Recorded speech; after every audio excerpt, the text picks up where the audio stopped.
तर मित्रांनो, कोकण म्हटलं तर परिस्थितीवर मात करून जगण्याचं एक ठिकाण. तर आज आपण सध्या बघतोय पाऊस तर नाही पडत आहे, तरी पण आपण आज काटेकलंगा लावणार आहोत, कारण की पाऊस थोड्या दिवसांनी येईलच. आणि हे बघा मोड बघा कसले आले. तर पाऊस तर भरला आहे, हे बघा वातावरण कसं झालं आहे, परंतु पाऊस काही येतच नाही. तरी पण चला आपण काटेकलंगा लावूया. तर भाताची अवस्था बघा काय आहे, भात पेरलेला आहे पण सगळं सुकसुकाट आहे नुसतं. आणि हे झाड कोणतं आहे नक्की कमेंटमध्ये सांगायचं, नाव काय बघूया सांगता येतं की नाही. तर आपण आधी ही मातीची लेवल केलं आहे, त्यात आता आपण काटेकलंगा लावणार आहे. तर ही मम्मीने बघ कशी लेवल केली आहे मस्तपैकी, कारण की आधी त्याला खणायला लागतं मग त्याला पुरायला बरं पडतं. तर मी बघा आजीबाई कशी लाकडाची भारी घेऊन जाते.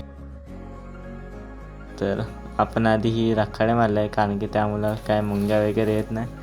आणि ही बघा काटेकलंगा लावतो आता आपण. तर एक एक करून अशी आपण लावणार आहे. तर चला पुढे बघत राहा कशी लागतायत ती. तर ह्याची हाईट बघा केवढी मोठी झाली ती, आणि एवढे मोठे मोड आलेत की आता लावताना पण काय नाही एवढं, तरी पण लावूया चला. काही एक एक करून असे कोंब लावते आहे, तर बघा कसं वाटतंय.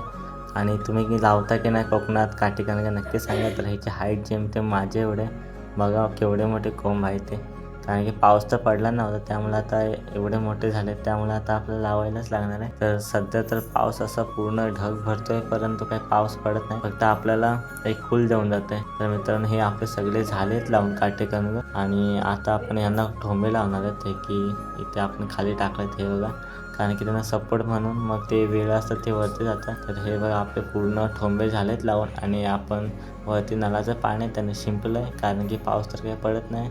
तर आता हे वेली आहेत ते अशा ठोंबाला सपोर्ट घेऊन वरती जातात, आणि खाली काटेकलंगे आहेत ती मोठी होतात. त्यामुळं नंतर आपण दिवाळीच्या टायमाला हे काढतो.